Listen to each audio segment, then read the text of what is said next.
We're going to start off the show talking about the big news that occurred about 30 or so minutes ago. Chancellor Campbell, 3-star offensive tackle out of Lakewood, St. Petersburg, commits to the Gators. Now, it's a 3-star offensive tackle. Everyone's going to be talking about it.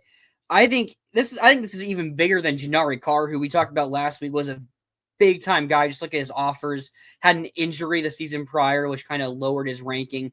But I think this is kind of a different situation here with Chancellor Campbell. You're looking at a guy who's only played football now for 3 years, only started his freshman season of high school.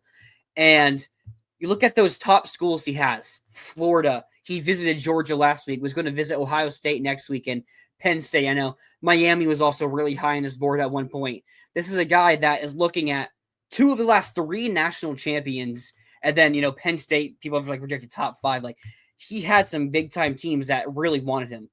Ohio State and Penn State wouldn't be adventuring this far south for a 3-star prospect that's a potential guy and not a guy that they think can end up being really good.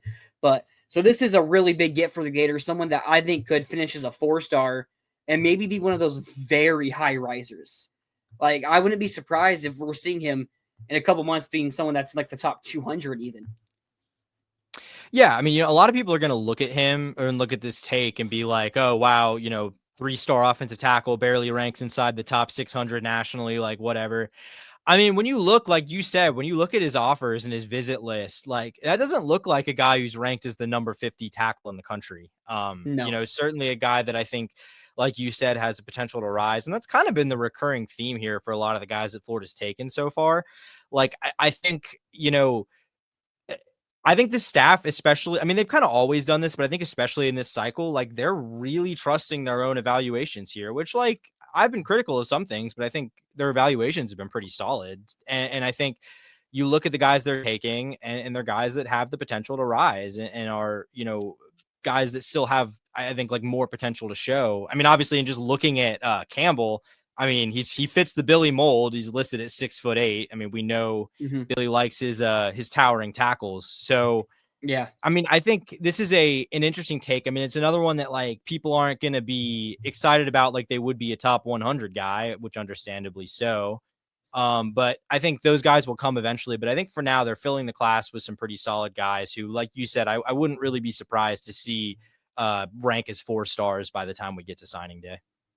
Yeah, it's just someone with sky high potential. And I mean, you've seen what this staff is able to do. I mean, back at Louisiana, they were producing NFL offensive linemen every single year with 3s, 2s, and 1 and unranked players. And then, Osiris Torrance and Jake Slaughter now, having a projected top 5. So I saw as high as the second best offensive line going into next year. So we got to trust them, what they're going to do development wise and the players they're going to take. Watching his film, 6'8", he has really good speed. So I don't know if I trust Huddle. He is listed in under 540 times. So, I mean, really good speed and athleticism for that 6'8" size there. I mean, you see their sky high potential. Is a more watch the play where, I mean, he is completely laid down on the kid. No reason for him to do that, but, have some swagger and play with some smash mouth football there. So I like to see it. I mean, has that mold, as you said, just Cam Waits is also 6'8", Inoka Wagnoy, a bunch of very tall players, and you're getting another one right here. Yeah, I guess my kind of question with him, you bring up the speed, the athleticism, I do wonder if that's going to be maintained because, I mean, he's listed for 6'8", he's listed under 300. So you got to think they're going to have him. I'm looking at 247. They have him. Okay, they have him listed 295 on 247. So either way, you got to think they're going to have him bulk up. They're going to have him probably bulk up at least a little bit with that frame.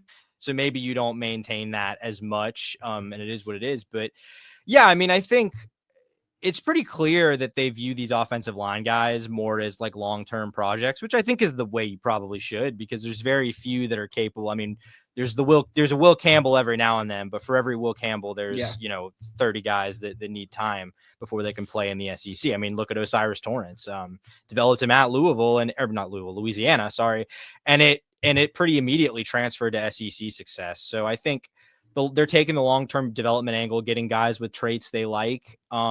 And I think it's impressive when you talk about like the 2 All-Americans along the offensive line that they've done that without recruiting it, certainly not at an elite level, not even you could argue at like a very good level, kind of just at sort of a fine, up slightly above average level. So, obviously you'd like to see them land some of those elite prospects, but I think the vision with all these offensive line takes, even going back to like last class too, it's pretty obvious that they want guys that have the frame, have the traits that they can develop as longer term projects.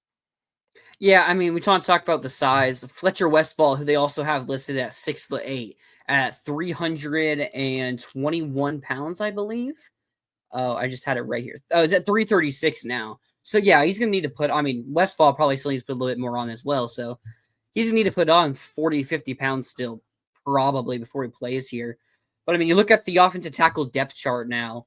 We talked about it last week. Barber and Levette probably starting. I mean, looking at it now, Levette, he's only 6'5", right? Yeah, Levette's only, I mean, I say only 6'5". Yeah. Like, but then you look at the other tackles. I mean, 6'7" Devin Manuel. I'm 6'7.5" Caden Jones, 6'8" Fletcher Westfall, 6'8" Cameron Waits. Like, they obviously want to try to go get those high upside, big offensive tackles, but you're assuming Fletcher Westfall's probably going to be competing for that starting job next year, losing Barber. We'll see what happens with Levette. I mean, he has a spot, 2 to 3 years to easily be starting for us.